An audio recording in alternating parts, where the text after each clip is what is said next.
আমাদের আলোচনার বিষয় হলো মহাকর্ষ বিভব। তো মহাকর্ষ বিভবটা কি? তো মহাকর্ষ বিভবের সংজ্ঞা হচ্ছে যে কোনো একটি বিন্দুতে অসীম দূর থেকে একটি একক ভরকে আনতে যতটা কার্য করতে হয় সেটাই হচ্ছে ওই বিন্দুতে মহাকর্ষ বিভব। তো আমরা এটাকে একটা উদাহরণের মাধ্যমে দেখি। তো আমরা ধরছি আমাদের কাছে একটা ভর আছে ক্যাপিটাল এম। এবার আমাদেরকে বের করতে বলা হলো যে এই ক্যাপিটাল এম ভরের সেন্টার থেকে আর ডিস্টেন্স দূরে কোনো একটা পয়েন্ট পি রয়েছে। এই পি বিন্দুতে মহাকর্ষ বিভবটা কত হবে? তো এই পি বিন্দুতে মহাকর্ষ বিভব বের করতে হলে সংজ্ঞা অনুসারে অসীম দূর থেকে, অর্থাৎ এমন দূরত্ব যেখানে কোনো মহাকর্ষ ক্ষেত্র নেই, সেটাকে অসীম দূরত্ব বলা হয়। তো অসীম দূরত্ব থেকে একটি একক ভরকে এই পি বিন্দুতে আনতে হবে, এবং সেটাকে কোন পথে আনবো? সেটা যে কোনো পথে হতে পারে। সেটা আমরা এইভাবে আনতে পারি, সেটা স্ট্রেট পথ বরাবর আনতে পারি, অথবা সেটাকে এইভাবে বক্রপথে আনতে পারি। যে কোনো পথে আনা হোক না কেন, মোট যে কার্যটা করতে হবে কোনো বহিস্থ এজেন্টকে বা কোনো ব্যক্তিকে, সেই কার্যটাই হবে এই বিন্দুতে মহাকর্ষ বিভব বা গ্র্যাভিটেশনাল পোটেনশিয়াল। তো এখন যদি আমরা দেখি যে 1 নম্বর পথ, 2 নম্বর পথ এবং 3 নম্বর পথ উভয় ক্ষেত্রে কিন্তু একই কাজ করতে হয়। তার কারণ হলো মহাকর্ষ ক্ষেত্র, অর্থাৎ এই এম ভরের ফলে যে আশেপাশে তার একটা আকর্ষণের ক্ষেত্র তৈরি হচ্ছে, এটাকে বলা হয় মহাকর্ষ ক্ষেত্র। তো এই মহাকর্ষ ক্ষেত্র হচ্ছে সংরক্ষী বল বা কনজারভেটিভ ফোর্স, এবং কনজারভেটিভ ফোর্স বা মহাকর্ষ বা সংরক্ষী বল দ্বারা কার্য পথের উপর নির্ভরশীল হয় না। ফলে আমি এই পথে অথবা এই পথ অথবা এই পথ যে কোনো পথে আনলে দেখতে পাবো যে কার্য একই থাকছে। এই কারণে মহাকর্ষ বলের দ্বারা কার্য বের করার সময় পথ ইম্পর্টেন্ট নয়, ইম্পর্টেন্ট হচ্ছে ইনিশিয়াল পয়েন্ট এবং ফাইনাল পয়েন্ট। তো আমাদের এখন এই ক্যাপিটাল এম ভরের জন্য পি বিন্দুতে মহাকর্ষ বিভব বের করতে গেলে অসীম দূর থেকে একটা একক ভরকে এখানে আনতে হবে, এবং ওটা আনতে বহিস্থ এজেন্টকে যতটা কার্য করতে হবে সেটাই হচ্ছে এই বিন্দুতে মহাকর্ষ বিভবের মান।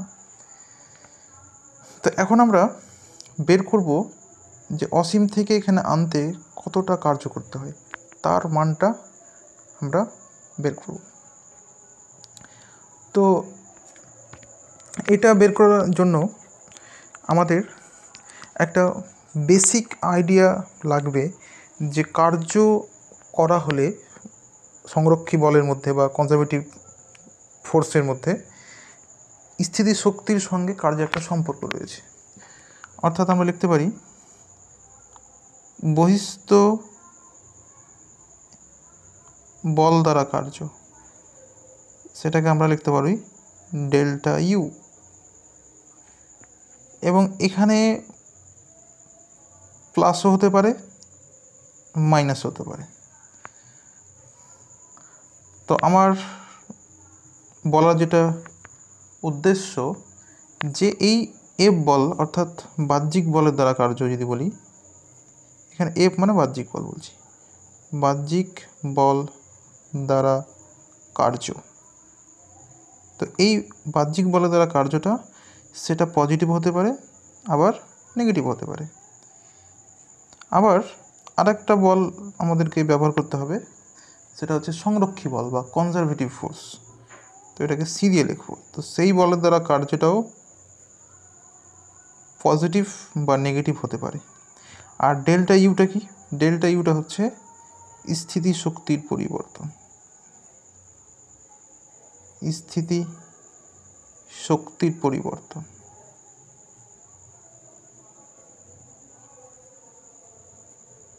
এটার মানেটা কি?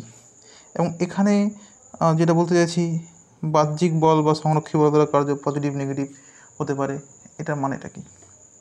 তো আমরা এখানে আর জিনিস লিখে নিই, সংরক্ষী বল দ্বারা কার্য, সংরক্ষী বল দ্বারা কার্য।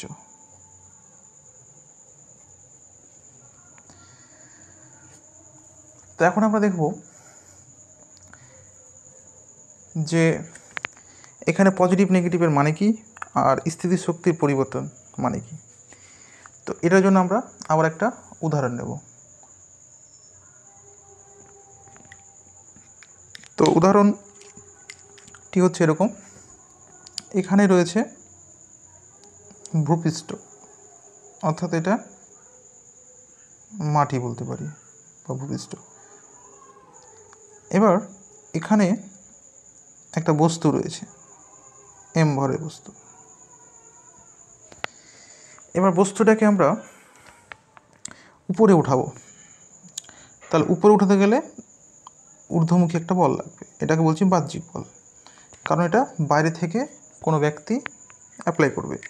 যেমন একটা সিম্পল একটা উদাহরণ দিয়ে আমরা বলতে পারি যে যদি এই মার্কার পেনটাকে যদি উপরে উঠাতে হয়, তাহলে আমাকে এইভাবে হাতের মাধ্যমে উল্লম্ব দিকে এইভাবে একটা বল অ্যাপ্লাই করতে হবে, অর্থাৎ এইভাবে উঠাতে হবে উপর দিকে।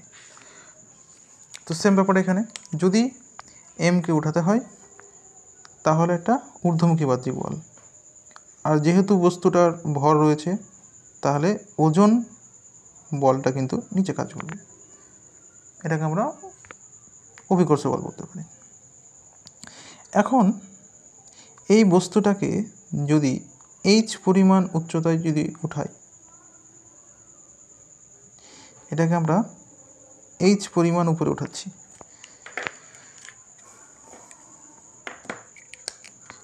এইচ পরিমাণ উপরে বস্তুটাকে নিয়ে যাওয়া হলো, এখানে এইচ পরিমাণ।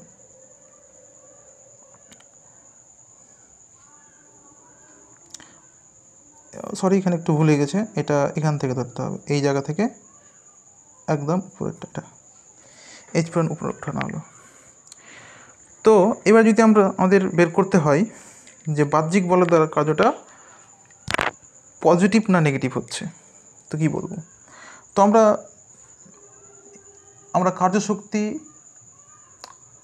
যে চ্যাপ্টারটা ছিল সেখানে আমরা দেখেছি যে কার্য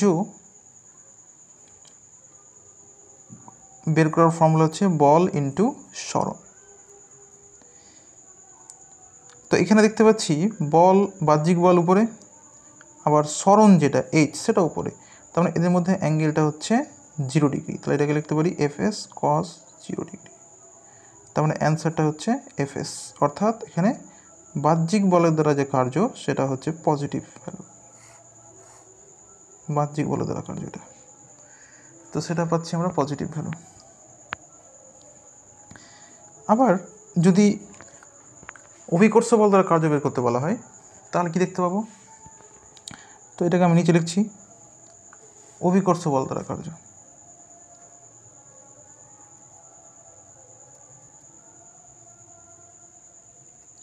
দ্বারা কার্য, তো এটা হবে ডব্লিউ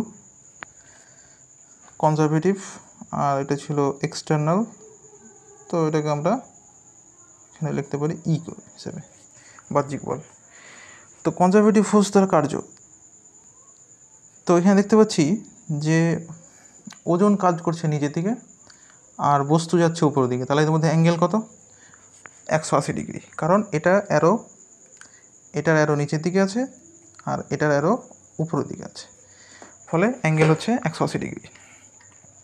তো 180 ডিগ্রি যদি হয় তাহলে আমরা যদি এখানে কার্যের সূত্রটা যদি লিখি,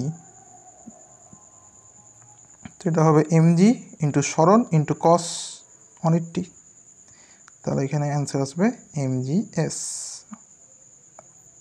অর্থাৎ এখানে কার্যটা নেগেটিভ চলে আসছে, এখানে বল ইন্টু সরণ ইন্টু কস থিটা লিখতে হয়। তো এখান থেকে আমরা কি বুঝতে পারলাম যে যখন কোনো বস্তুকে নিচ থেকে উপরে উঠানো হচ্ছে তখন বাহ্যিক বলের দ্বারা যে কার্য অর্থাৎ এফ দ্বারা কার্যটা পাচ্ছি পজিটিভ, কিন্তু এই অভিকর্ষ বল দ্বারা কাজটা পাচ্ছি নেগেটিভ। আরেকটা জিনিস আমাকে বলতে হতো, সেটা হচ্ছে যে যখন মাটিতে ছিল তখন এটার প্রাথমিক স্থিতিশক্তি যেটা, সেটাকে আমি ইউ আই বলছি, আর অন্তিম যেটা স্থিতিশক্তি সেটাকে ইউএফ বলছি। তো আমরা এখান থেকে লিখতে পারি যে বাহ্যিক বল দ্বারা যে কার্যটা হবে সেটা স্থিতিশক্তির পরিবর্তনের সমান, এবং সেটা হবে মানে পজিটিভ, কারণ এখানে বাহ্যিক বল দ্বারা কার্যটা পজিটিভ হচ্ছে। ফলে আমরা এই কেসটার ক্ষেত্রে বা এই কোশ্চেনের ক্ষেত্রে আমরা লিখতে পারি ডাব্লিউ এক্সটার্নাল অর্থাৎ বাহ্যিক বল দ্বারা কার্য সমান U final minus U initial. এটা অর্থাৎ বাহ্যিক বল দ্বারা যে কার্যটা হবে সেটা অন্তিম এবং প্রাথমিক স্থিতিশক্তির পরিবর্তনের সমান। ওটা কি ডেল্টা ইউ লেখা যায়। আবার সংরক্ষী বল দ্বারা কার্য কনজারভেটিভ ফোর্স বা সংরক্ষী বল দ্বারা কার্যটা যেহেতু এটা নেগেটিভ হয়, একটু আগে বের করলাম, তাহলে এখানে আমরা নেগেটিভ লিখে দিয়ে U final minus U initial লিখতে পারবো। এটা তাহলে এখান থেকে মনে রাখতে হবে যে বাহ্যিক বল দ্বারা যখন কার্য হবে তখন স্থিতিশক্তির পরিবর্তনটাকে পজিটিভ ধরতে হবে, কারণ এইটা মানে বড় হয়। মনে রাখতে হবে ইউ ফাইনাল গ্রেটার দ্যান, এই ক্ষেত্রে যেহেতু এটা উপরে রয়েছে ওই জন্য অন্তিম স্থিতিশক্তিটা প্রাথমিক স্থিতিশক্তি থেকে মানে বড় হবে। এবার তাহলে এখান থেকে আমরা যেটা জিনিস বুঝতে পারলাম যে যখন বস্তুকে উপরে উঠানো হবে তখন বাহ্যিক বল দ্বারা কার্যটা পজিটিভ, এবং এটাকে আমরা এইভাবে লিখতে পারবো। আর যখন সংরক্ষী বল অর্থাৎ অভিকর্ষ বল দ্বারা কার্য হবে তখন এটাকে নেগেটিভ ডেল্টা ইউ অর্থাৎ অন্তিম স্থিতিশক্তি মানে প্রাথমিক স্থিতিশক্তি লিখতে পারবো। এবার এই জিনিসটাকে আমরা এই ক্ষেত্রে অ্যাপ্লাই করব, অর্থাৎ অসীম দূর থেকে একক ভরকে পি বিন্দুতে আনতে কত কার্য সেই জায়গাতে ব্যবহার করব।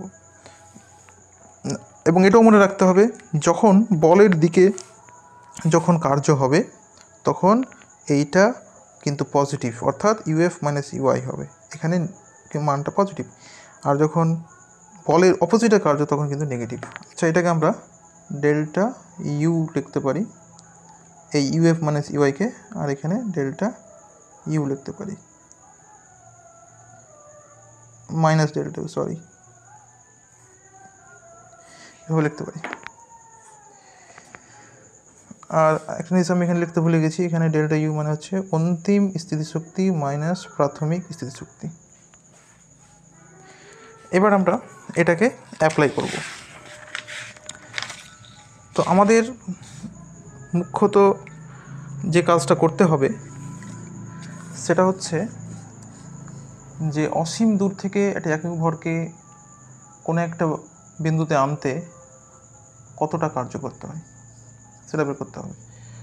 তো সেটার জন্য আমরা এম ভরের ছবি আঁকলাম, আর এর সেন্টার থেকে আর দূরত্বে পি বিন্দুতে মহাকর্ষ ক্ষেত্র পাবলোটা মহাকর্ষ বিভব বের করতে হবে। তো এটার জন্য আমাদেরকে অসীম দূর থেকে একটা একক ভরকে নিয়ে আসতে হবে।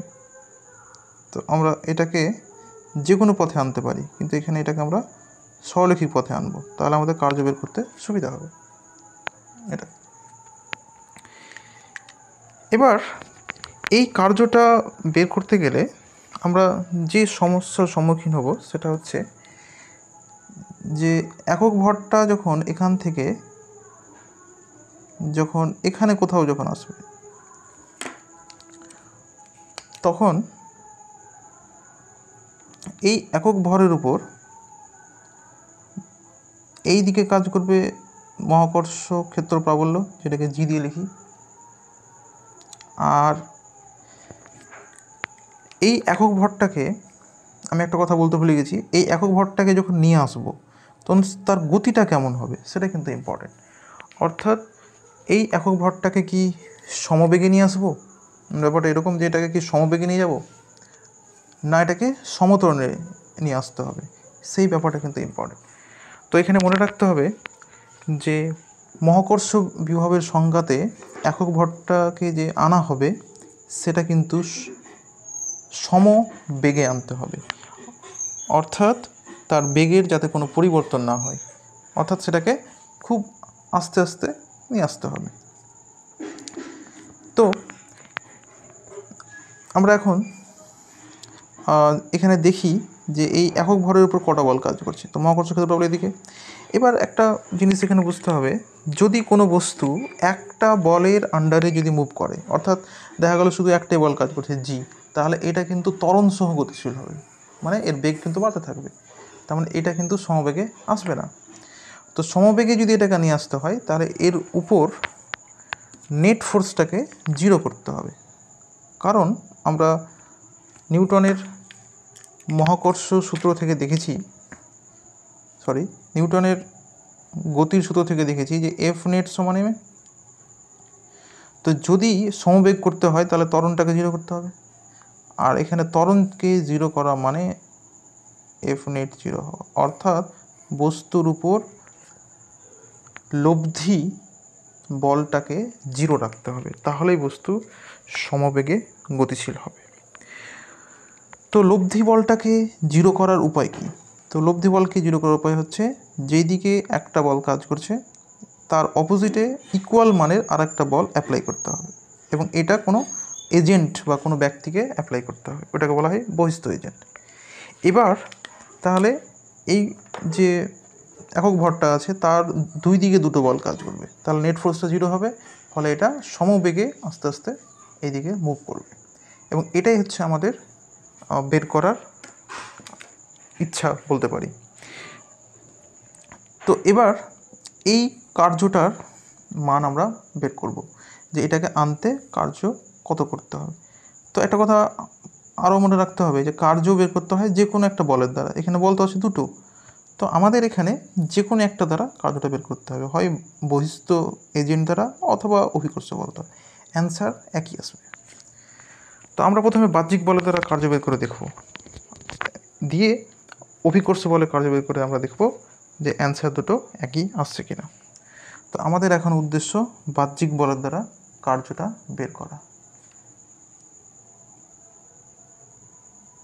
বাহ্যিক বলের দ্বারা কার্য।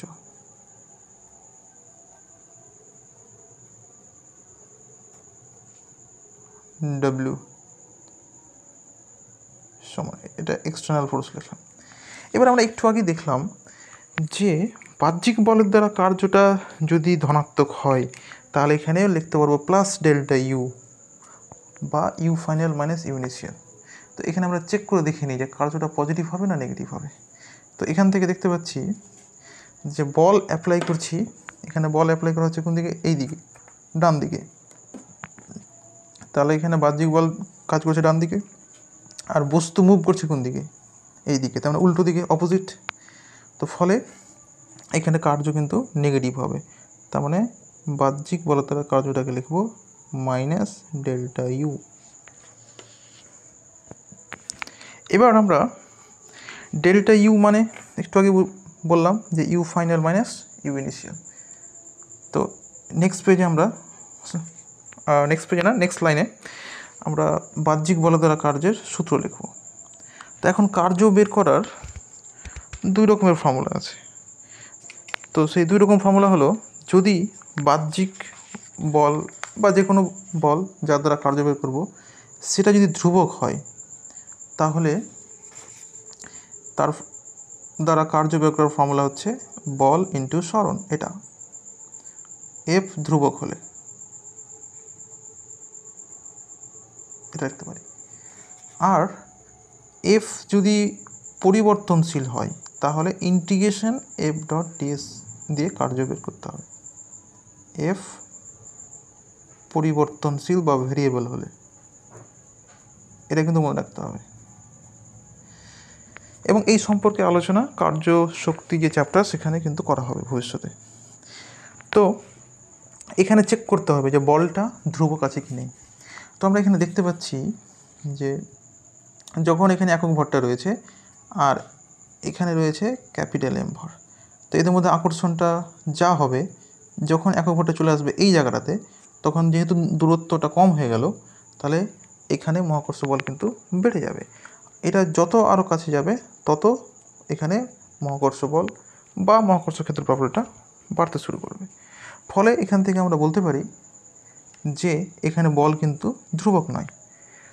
এই কারণে এখানে আমাদেরকে ইন্টিগ্রেশনের সাহায্যে কার্য বের করতে হবে। তো আমরা এখন এই কার্যের জায়গাতে লিখতে পারবো ইন্টিগ্রেশন যে বলের দ্বারা কার্য সেটা ইন্টু সরণ লিখতে হবে। তো এবার সরণটা কোন দিকে হচ্ছে তার একটা মান টান কিছু লিখতে হবে। আরেকটা কথা বলতে হবে আমাদের, সেটা হচ্ছে যে ইন্টিগ্রেশন করতে গেলে একটা মিডল একটা পয়েন্ট নিতে হবে। অর্থাৎ আমাদের যেখান থেকে যেখানে যাওয়ার ইচ্ছা রয়েছে, আমাদের যাওয়ার ইচ্ছা আছে অসীম থেকে এখানে যাওয়া, আরে যেতে হবে। কিন্তু ইন্টিগ্রেশন করতে গেলে আমাদের এক্সট্রিম পয়েন্টগুলো ব্যবহার করলে হবে না। অর্থাৎ যে প্রান্তিক মান রয়েছে সেগুলো ব্যবহার করতে হয় না, আমাদেরকে মধ্যম মান অর্থাৎ মাঝখানে কোনো একটা পয়েন্ট নিতে হবে এবং তার ডিসপ্লেসমেন্টটাকে দেখাতে হবে। এটা ইন্টিগ্রেশন করার নিয়ম। তো ওই কারণে আমরা এখান থেকে একটা ডিস্টেন্স আমরা এখানে চুজ করব, সেই ডিস্টেন্সটা এক্স। আর এই এক্স ডিস্টেন্স থেকে কিছুটা দূরে ডিএক্স একটা দৈর্ঘ্য নিতে হয়, কারণ ডিএক্স যেটা আছে সেটা সবসময় এক্সের ইনক্রিজের দিকে ওর দিক হয়।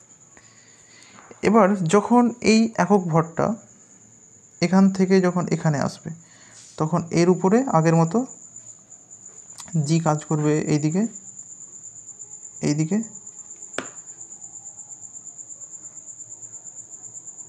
এবং জির মানটা এখানে বেড়ে যাবে, ওটা আমি আর দেখাচ্ছি না।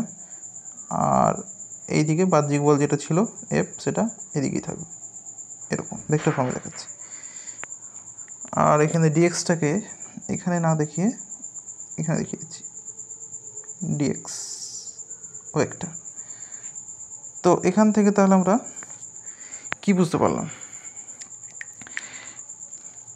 তো এখান থেকে যেটা বুঝতে পারলাম যে আমাদের এফ দ্বারা কার্য বের করতে হবে, এফটা লিখে দিয়েছি, ইন্টু সরণ লিখতে হবে। তো সরণ হচ্ছে কোন দিকে? সরণ হচ্ছে এই দিকে, উল্টো দিকে। কার উল্টো দিকে? ডিএক্সের অপোজিটে। ওই জন্য এই দিকটাকে মাইনাস ডিএক্স ভেক্টর লেখা যায়। তো আমাদের সরণের দিকে মানে বস্তুর যেদিকে সরণ সেই দিকে সরণটা ইউজ করতে, ওই জন্য এখানে আমরা মাইনাস ডিএক্স ভেক্টর লিখব, কারণ সরণ হচ্ছে এইদিকে। কারণ আমরা বস্তুটাকে এইভাবে নিয়ে আসছি এবং নিয়ে আসার সময় আমরা এদিকে একটা বল দিয়ে রেখেছি, এই যে এফ বলটা দিয়ে বস্তুটা আস্তে আস্তে এদিকে মুভ করছে। তো এবার আমরা বাকি মানগুলোকে বসাবো। ইউ মাইনাস ডেল্টা ইউ মানে U final minus U initial. আচ্ছা, এই ছবিতে দেখাতে হবে ইউ ইনিশিয়াল কোনটা আর ইউ ফাইনাল কোনটা। তো ইউ ইনিশিয়াল হচ্ছে এই জায়গাটা যেখান থেকে বস্তুর যাত্রা আরম্ভ হচ্ছে, আর ইউ ফাইনাল হচ্ছে যেখানে যাত্রাটা শেষ করবে, সেই জায়গার স্থিতিশক্তি বা বিভব বলতে পারি, যেহেতু এখানে আমরা একক ভরকে ব্যবহার করছি। তো এরপরে দেখি এরপরে কি কাজ। তো এবার আমরা এখানে লিমিটটা অবশ্যই নেব, কারণ ইন্টিগ্রেশনের লিমিট বসাতে হয় যে স্টার্ট কোথা থেকে হচ্ছে এবং ইন্টিগ্রেশনটা শেষ কোথায় হবে। তো আমাদের স্টার্টিং পয়েন্ট হচ্ছে ইনফিনিটি, তাহলে এখানে আমরা লিখব ইনফিনিটি। আর ফিনিশিং পয়েন্ট হচ্ছে কোথায়, পি পয়েন্টে এসেছে, পি পয়েন্টে এসে আমাদের যাত্রাটা শেষ হবে। ওই কারণে আমরা পি পয়েন্টের যে ডিস্টেন্স আর সেটা উপরে লিখে দেবো। এরপরে আমরা এই মানটা বের করব, ইনফিনিটি টু আর। আর এখানে এ ডট বির ফর্মুলা এফ ডিএক্স, আর এফ মাইনাস ডিএক্সের মধ্যে অ্যাঙ্গেল কত, আচ্ছা মাইনাসটাকে বের করে দিলাম আগেই এটা। আর ইউ ফাইনালটা বের করতে হবে, এটা হয়ে যাবে 0। ইউ ইনিশিয়ালটা 0 কেন হলো, কারণ আমরা ইনফিনিটিতে রয়েছি, অর্থাৎ অসীম দূরে রয়েছি। আর অসীম দূরে স্থিতিশক্তি 0, কারণ ওখানে কোনো মহাকর্ষ বল থাকবে না, ওই জন্য এটাকে আমরা 0 লিখতে পারি। এরপরে আমরা বাকি কাজগুলো করি, minus infinity to R. F ডিএক্সের মধ্যে কোন কত চেক করি, তো এখানে দেখতেই পাচ্ছি যে এফ এদিকে যেমন এখানে ছিল, এই ব্যাপারটা এখানে সেম, আমরা শুধু এটাকে উঠিয়ে এখানে ভাবছি। তো এফটা এদিকে আর ডিএক্সটা এদিকে, তাহলে অ্যাঙ্গেল 0। তো আমরা এখানে লিখতে পারি এফ ডিএক্স কস 0 ডিগ্রি, আর ডান দিকে ইউ ফাইনাল লিখতে পারি। এরপর মাইনাস মাইনাস মাইনাস ক্যান্সেল হয়ে যাবে, সরি। তো এটাকে লিখতে পারবো ইনফিনিটি টু আর। এফের মানটা বসাবো, এফটা কি এখানে, এফটা হচ্ছে সেই বল যেটা জি এর সঙ্গে সমান, অর্থাৎ এখানে জিটাকে বলা হয় মহাকর্ষ ক্ষেত্র প্রাবল্য। তো এই ডায়াগ্রামটা থেকে, ছবিটা থেকে আমরা জি এর মানটা বের করব। তো মহাকর্ষ ক্ষেত্র প্রাবল্য বের করার ফর্মুলা হচ্ছে জি ভর দুটোর গুণফল, অর্থাৎ যে পয়েন্টে বের করব মহাকর্ষ ক্ষেত্র প্রাবল্য সেখানে একটা একক ভর নিতে হবে, আর যার জন্য বের করব সেই ভরের গুণফল, অর্থাৎ ভর দুটোর গুণফল, এই ভরটা আর একক ভরটার গুণফল বাই তাদের মধ্যবর্তী যে দূরত্ব সেটা কত, এখান থেকে দেখতে পাচ্ছি এক্স, এইটুকুটা এক্স স্কোয়ার। তাহলে এখান থেকে জি সমান লিখতে পারি G M by X square. এবার এই জি আর এই এফ মান কিন্তু ইকুয়াল হবে, এবং কী জন্য ইকুয়াল হবে সেটা আমরা আগেই ব্যাখ্যা করেছি, কারণ নেট ফোর্সটাকে 0 হতে হবে। কারণ নেট ফোর্স যদি 0 না হয় তাহলে বস্তু সমবেগে গতিশীল হবে না। তাহলে এখানে আমরা এফ এর জায়গাতে লিখতে পারবো জি এর মানটা, অর্থাৎ G M by X square. তাহলে এখান থেকে লিখতে পারবো G M by X square D X, এটা তো 1 হয়ে যাবে, ইউ সরি এখানে মাইনাসটা থাকবে না, এখান থেকে আমরা বের করবো ইউ ফাইনাল। এবার আমরা এটাকে ঘুরিয়ে উল্টোভাবে লিখছি, তাহলে এটার জি এমটাকে বাইরে করে দিলাম, integration D X by X square. এবার এখানে লিমিটটা বসিয়ে দিচ্ছি। এবারে এই ইন্টিগ্রেশনের ভ্যালুটা যদি বের করি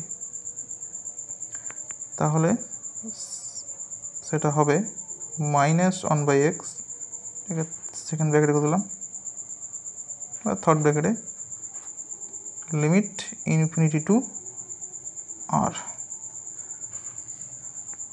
এর পরের লাইনে লিখতে পারি আপার লিমিটটা এক্সের জায়গাতে, তাহলে -1 বাই আর মাইনাস লোয়ার লিমিটটা এটা। এবার এখানে ভ্যালুগুলো যদি বসাই তাহলে পাবো জি এম বাই আর। এটি হচ্ছে মহাকর্ষ বিভবের রাশিমালা। মহাকর্ষ বিভবের রাশিমালা, বিভবের রাশিমালা। তো আমরা এখন বাহ্যিক বলের সাহায্যে মহাকর্ষ বিভবের রাশিমালাটা বের করলাম। এবার আমরা অভিকর্ষ বল এর সাহায্যে এই মহাকর্ষ বিভবের রাশিমালাটা বের করব। তো সেটার জন্য আমাদেরকে ডায়াগ্রামটা আরেকবার দেখতে হবে। তো এখান থেকে আমরা দেখতেই পাচ্ছি, এই ছবিটাকে আমরা আরেকবার দেখি।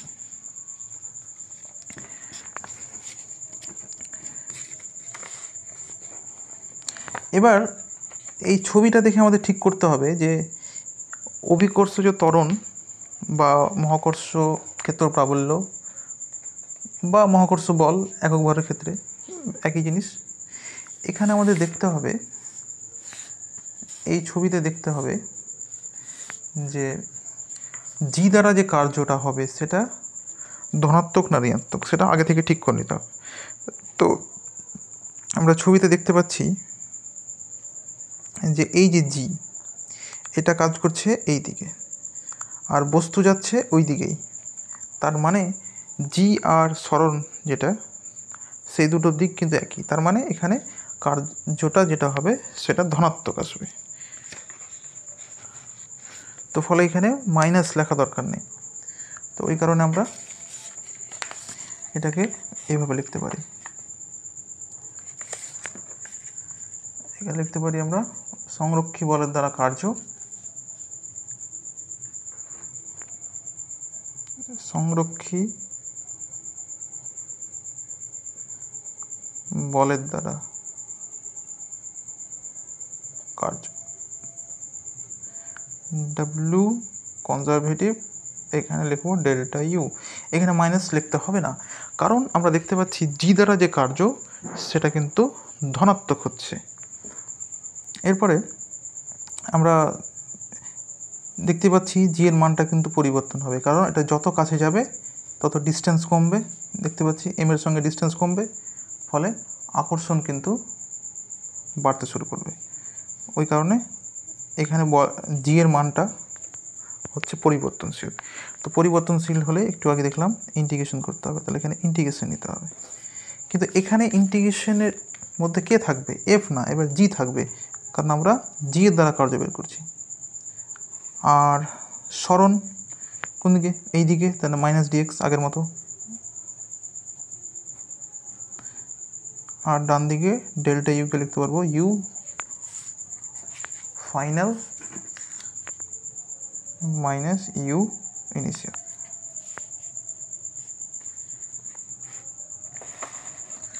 তো এরপরে আমাদের যেটা করতে হবে সেটা হচ্ছে যে মাইনাসটাকে বের করে নিতে পারি। তাহলে মাইনাসটা যদি বের করে দিই তাহলে কি থাকছে? G dot DX U final U ইনিশিয়ালটা আগের মতো জিরো হবে। কেন জিরো হবে? দেখতে পাচ্ছি ইউ ইনিশিয়াল কোথায় হয়? ইউ ইনিশিয়ালটা কোথায়? অসীমে। আর অসীমে ইউআই কত? 0, কারণ অসীমে কোনো মহাকর্ষ বল থাকে না। তো ফলে এখানে আমরা ইউআইটাকে 0 লিখতে পারলাম। আর ইউ ফাইনালটা এখানে বের করতে হবে, ইউ ফাইনালটা বের করতে হবে। তো এরপরে আমরা কি লিখতে পারি?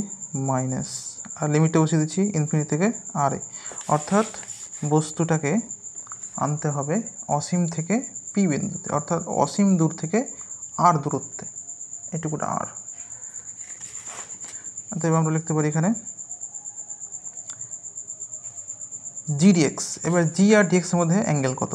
দেখতে পাচ্ছি এই ছবি থেকে যে জি হচ্ছে এইদিকে আর ডিএক্স হচ্ছে এইদিকে, তাহলে অ্যাঙ্গেল হচ্ছে 180 ডিগ্রি। তাহলে এখানে লিখতে পারবো জি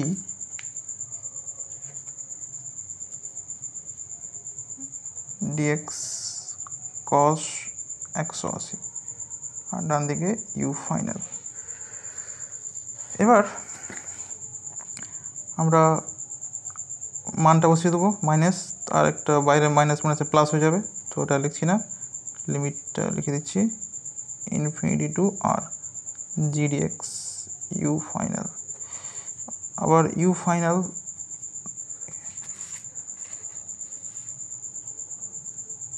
জি এর মানটা বসিয়ে দিতে পারি, এই তো G M by X square তো ফলে লিখতে পারি gm/x² dx লিমিট ইনফিনিটি থেকে আর। অতএব এখান থেকে বের করতে পারবো জিএমটা কনস্ট্যান্ট, বাইরে বেরিয়ে যাবে, x² থাকলো। এবার ইন্টিগ্রেশনটার ভ্যালু কত হবে? এটার ভ্যালু হবে 1 - x লিমিট ইনফিনিটি টু আর। এরপরে আমরা আপার লিমিটটা বসাবো x এর জায়গাতে 1/r, এটা আপার লিমিট। এরপরে মাইনাস লোয়ার লিমিট,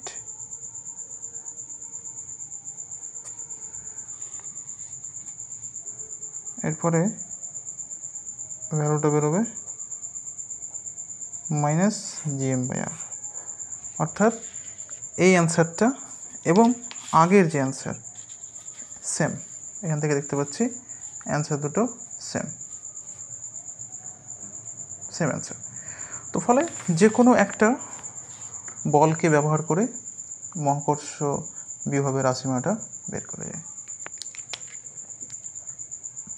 মহাকর্ষ বিভবের রাশিমালা।